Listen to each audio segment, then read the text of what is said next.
The mind, if mindfulness and awareness are watching over it, won't meet with any suffering as the result of its actions. If suffering does arise, we'll be immediately aware of it and able to put it out. This is one point of the practice we can work at constantly. And we can test ourselves by seeing how refined and subtle our all-around awareness is inside the mind. Whenever the mind slips away and goes out to receive external sensory contact, can it maintain its basic stance of mindfulness or internal awareness? The practice we need to work at in our everyday life is to have constant mindfulness, constant all-around present awareness like this.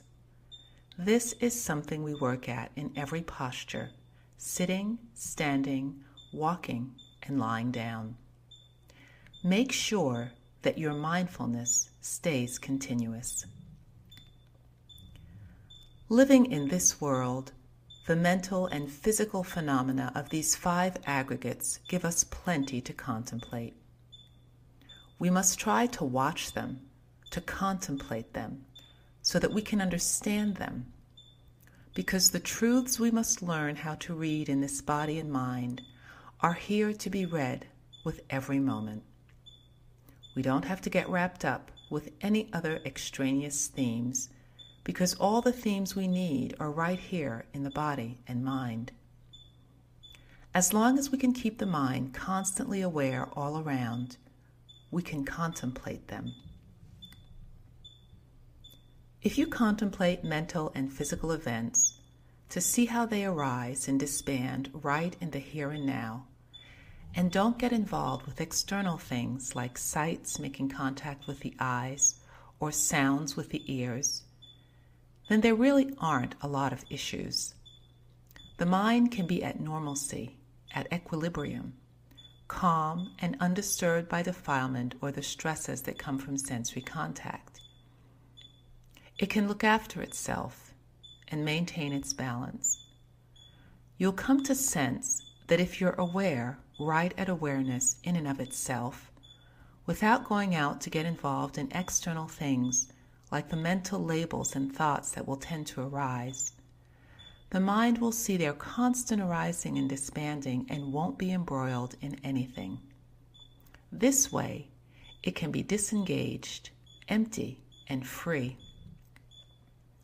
But if it goes out to label things as good or evil, as me or mine, or gets attached to anything, it'll become unsettled and disturbed.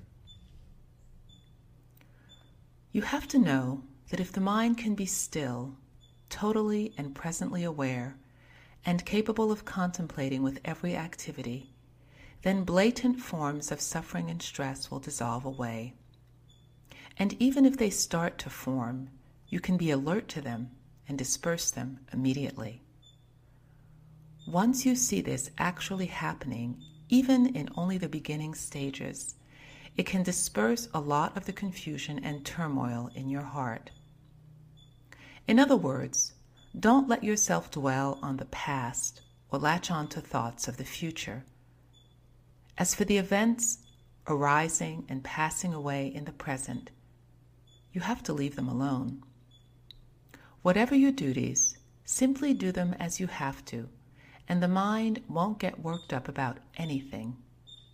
It will be able, at least to some extent, to be empty and still.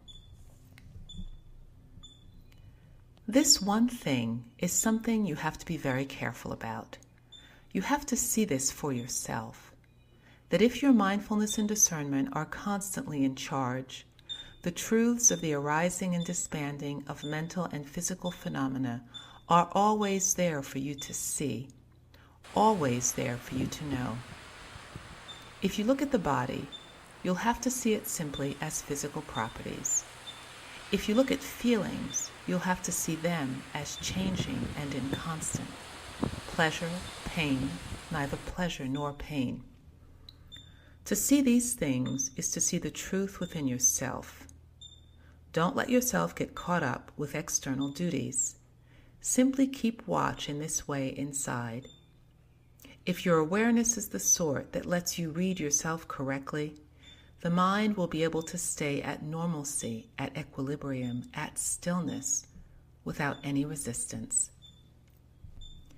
If the mind can stay with itself and not go out looking for things to criticize or latch onto, it can maintain a natural form of stillness. So this is something we have to try for in our every activity. Keep your conversations to a minimum, and there won't be a lot of issues. Keep watch right at the mind. When you watch at the mind and your mindfulness is continuous, your senses can stay restrained.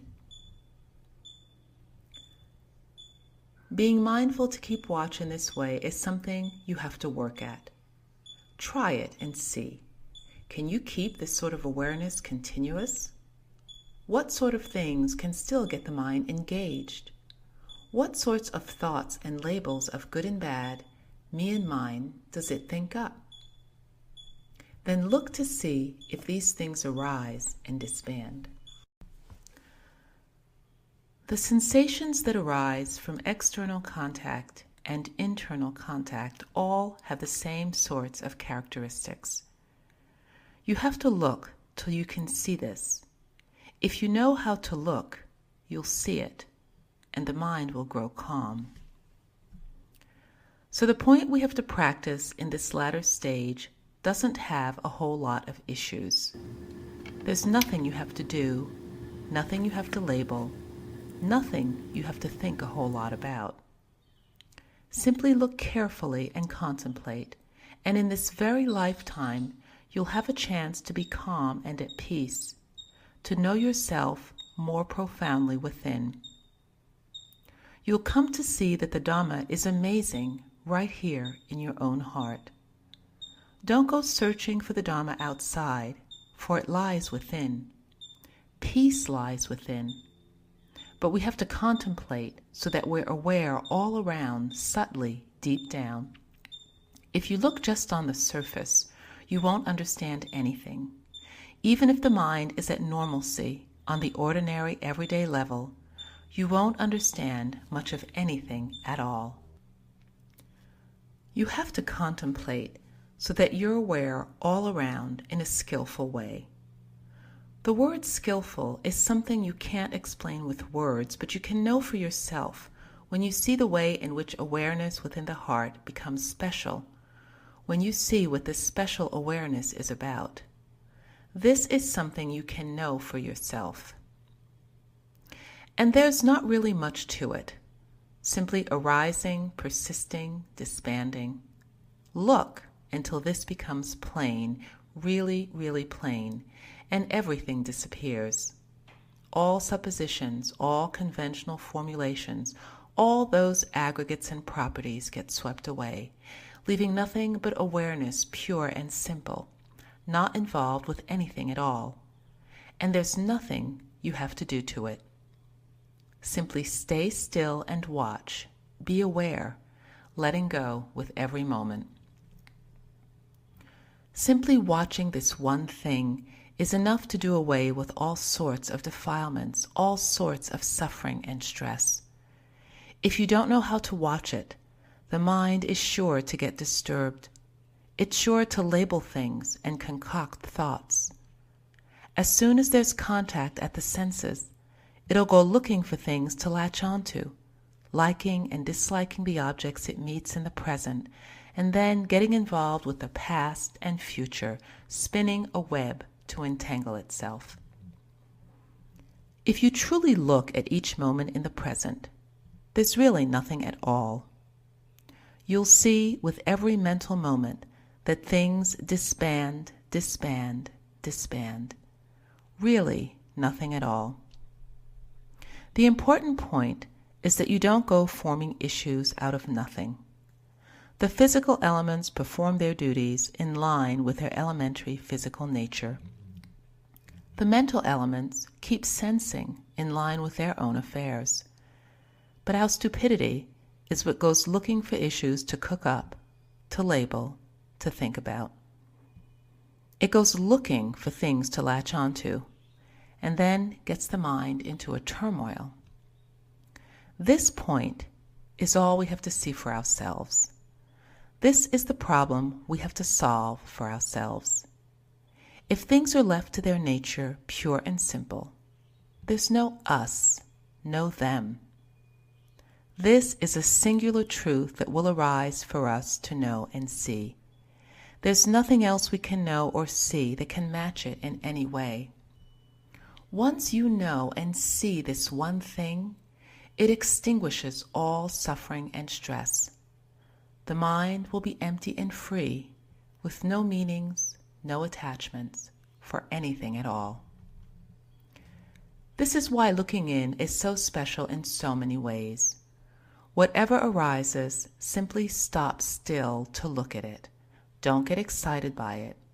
If you become excited, when any special intuitions arise when the mind is still, you'll get the mind worked up into a turmoil. If you become afraid that this or that will happen, that too will get you in a turmoil. So you have to stop and look, stop and know. The first thing is simply to look. The first thing is simply to know. And don't latch on to what you know, because whatever it is, it's simply a phenomenon that arises and disbands, changing as part of its nature. So your awareness has to take a firm stance right at the mind in and of itself. In the beginning stages, you have to know that when mindfulness is standing firm, the mind won't be affected by the objects of sensory contact. Keep working at maintaining this stance, holding firm to this stance. If you gain a sense of this for yourself, really knowing and seeing for yourself, your mindfulness will become even more firm. If anything arises in any way at all, you'll be able to let it go. And all the many troubles and turmoils of the mind will dissolve away. If mindfulness slips and the mind goes out giving meanings to anything, latching on to anything, troubles will arise. So you have to keep checking on this with every moment. There's nothing else that's so worth checking on.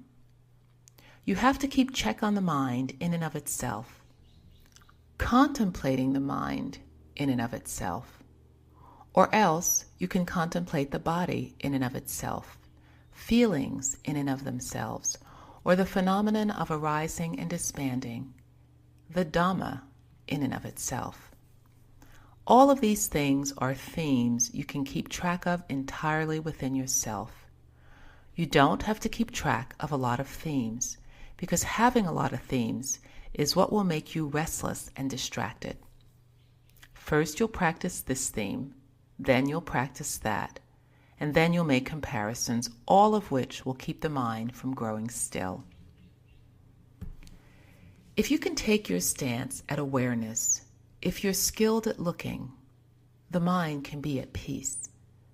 You'll know how things arise and disband.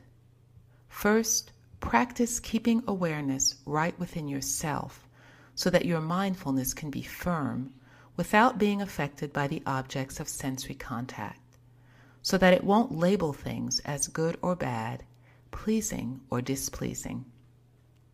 You have to keep checking to see that when the mind is at normalcy, centered and neutral as its primary stance, then whatever it knows or sees, it will be able to contemplate and let go.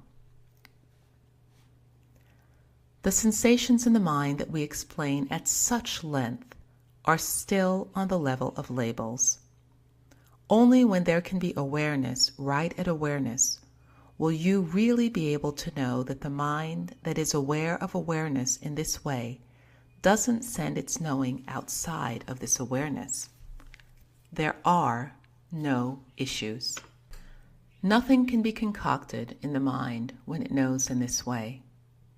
In other words, an inward staying, unentangled knowing, all outward going knowing cast aside. The only thing you have to work at maintaining is the state of mind at normalcy, knowing, seeing, and still in the present. If you don't maintain it, if you don't keep looking after it, then when sensory contact comes, it will have an effect. The mind will go out with labels of good and bad, liking and disliking. So make sure you maintain the basic awareness that's awareness right at yourself. And don't let there be any labeling. No matter what sort of sensory contact comes, you have to make sure that this awareness comes first. If you train yourself correctly in this way, everything will stop. You won't go straying out through your senses of sight, hearing, etc. The mind will stop and look, stop and be aware right at awareness, so as to know the truth that all things arise and disband. There's no real truth to anything. Only our stupidity is what latches on to things, giving them meanings and then suffering for it, suffering because of its ignorance, suffering because of its unacquaintance with the five aggregates: form, feelings, perceptions, thought fabrications, and consciousness, all of which are inconstant, stressful, and not self.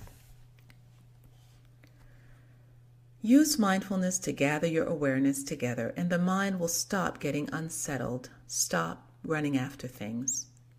It will be able to stop and be still. Then make it know in this way, see in this way constantly, at every moment, with every activity. Work at watching and knowing the mind in and of itself. That will be enough to cut away all sorts of issues. You won't have to concern yourself with them. If the body is in pain, simply keep watch of it. You can simply keep watch of feelings in the body, because the mind that's aware of itself in this way can keep watch of anything within or without. Or it can simply be aware of itself to the point where it lets go of things outside, lets go of sensory contact, and keeps constant watch on the mind in and of itself. That's when you'll know that this is what the mind is like when it's at peace. It doesn't give meanings to anything. It's the emptiness of the mind, unattached, uninvolved, unconcerned with anything at all. These words, unattached, uninvolved, and unconcerned, are things you have to consider carefully, because what they refer to is subtle and deep. Uninvolved means uninvolved with sensory contact, undisturbed by the body or feelings. Unconcerned means not worried about past, future, or present. You have to contemplate these things until you know them skillfully. Even though they're subtle, you have to contemplate them until you know them thoroughly. And don't go concerning yourself with external things, because they'll keep you unsettled, keep you running, keep you distracted with labels and thoughts of good and bad and all that sort of thing. You have to put a stop to these things. If you don't, your practice won't accomplish anything, because these things keep playing up to you and deceiving you. Once you see anything, it will fool you into seeing it as right, wrong, good, bad, and so forth. Eventually, you have to come down to the awareness that everything simply arises, persists, and then disbands. Make sure you stay focused on the disbanding. If you watch just the arising, you may get carried off on a tangent. But if you focus on the disbanding, you'll see emptiness. Everything is disbanding every instant. No matter what you look at, no matter what you see, it's there just for an instant and then disbands. Then it arises again, then it disbands. There's simply arising, knowing, disbanding. So let's watch what happens of its own accord, because the arising and disbanding that occurs by way of the senses is something that happens of its own accord. You can't prevent it. You can't force it. If you look and know it without attachment, there'll be none of the harm that comes from joy or sorrow. The mind will stay in relative normalcy and neutrality. But if you're forgetful and start latching on, labeling things in pairs in any way at all, good and bad, happy and sad, pleasing and displeasing, the mind will become unsettled, no longer empty, no longer still. When this happens, you have to probe on in to know why. All of the worthless issues that arise in the mind have to be cut away. Then you'll find that you have less and less to say, less and less to talk about, less and less to think about. These things grow less and less on their own. They stop on their own. But if you get involved in a lot of issues, the mind won't be able to stay still. So we have to keep watching things that are completely worthless and without substance to see that they're not self. Keep watching them repeatedly because your awareness, coupled with the mindfulness and discernment that will know the truth, has to see that this isn't myself. There's no substance or worth to it at all. It simply arises and disbands right here. It's here for an instant, and then it disbands. All we have to do is stop and look, stop and know clearly in this way, and we'll be able to do away with many, many kinds of suffering and stress. The normal stress of the aggregates will still occur. We can't prevent it, but we'll know that it's the stress of nature and won't latch onto it as ours. So we keep watch of things that happen on their own. If we know how to watch, we keep watching things that happen on their own. Don't latch onto them as being you or yours. Keep this awareness firmly established in itself as much as you can, and there won't be much else you'll have to remember or think about. When you keep looking, keep knowing like this at all times, you'll come to see that there are no big issues going on. There's just the issue of arising, persisting, and disbanding. You don't have to label anything as good or bad. If you simply look in this way, it's no great weight on the heart. But if you go around dragging in issues of good and bad, self, and all that, then suffering starts in a big way. The defilements start in a big way, and they weigh on the heart, making it troubled and upset. So you have to stop and look, stop and investigate really deep down inside. It's like water covered with duckweed. Only when we take our hand to part the duckweed and take a look will we see that the water beneath it is crystal clear. As you look into the mind, you have to part it. You have to stop. Stop thinking. Stop labeling things as good or bad. Stop everything. You can't go branding anything. Simply keep looking, keep knowing. When the mind is quiet, you'll see that there's nothing there. Everything is all still. Everything has all stopped inside. But as soon as there's labeling, even in the stillness, the stopping, the quiet, it will set things in motion. And as soon as things get set into motion and you don't know how to let go right from the start, issues will arise, waves will arise. Once there are issues and waves, they strike the mind and it goes splashing all out of control. This splashing of the mind includes craving and defilement as well, because avijja, ignorance, lies at its root. Our major obstacle is this aggregate of perceptions of labels. If we aren't aware of the arising and disbanding of perceptions, these labels will take hold. Perceptions are the chief instigators that label things within and without, so we have to be aware of their arising and disbanding. Once we're aware in this way, perceptions will no longer function as a cause of suffering. In other words, they won't give rise to any further thought fabrications. The mind will be aware in itself and able to extinguish these things in itself. So we have to stop things at the level of perception. If we don't, thought fabrications will fashion things into issues and then cause consciousness to wobble and waver in all sorts of ways.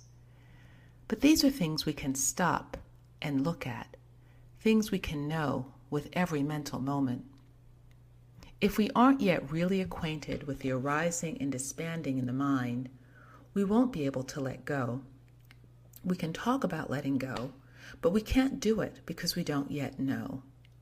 As soon as anything arises, we grab hold of it, even when actually it's already disbanded. But since we don't really see, we don't know. So I ask that you understand this very basic principle. Don't go grasping after this thing or that, or else you'll get yourself all unsettled. The basic theme is within. Look on in, keep knowing on in, until you penetrate everything.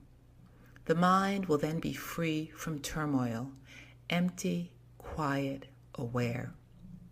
So keep continuous watch of the mind in and of itself, and you'll come to the point where you simply run out of things to say.